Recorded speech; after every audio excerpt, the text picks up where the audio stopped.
ఇప్పుడు స్టవ్ వెలిగించి పాన్ పెట్టుకోవాలి. తడి లేకుండా చూసుకొని బజ్జీలు వేసుకోవటానికి అవసరమైనంత నూనె ఇందులో పోసుకోవాలి.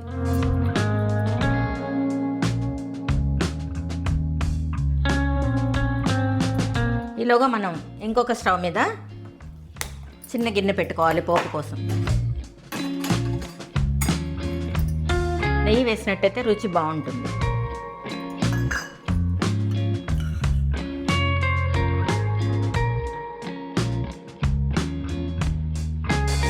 ఇంతకుముందు మనం గ్రైండ్ చేసి పెట్టుకున్న అల్లం పచ్చిమిర్చి పేస్ట్, ఉల్లిపాయ వేసినటువంటి పేస్ట్ కొద్దిగా ఉంది కదా, అది మనం ఈ మజ్జిగలో వేసేసుకోవాలి.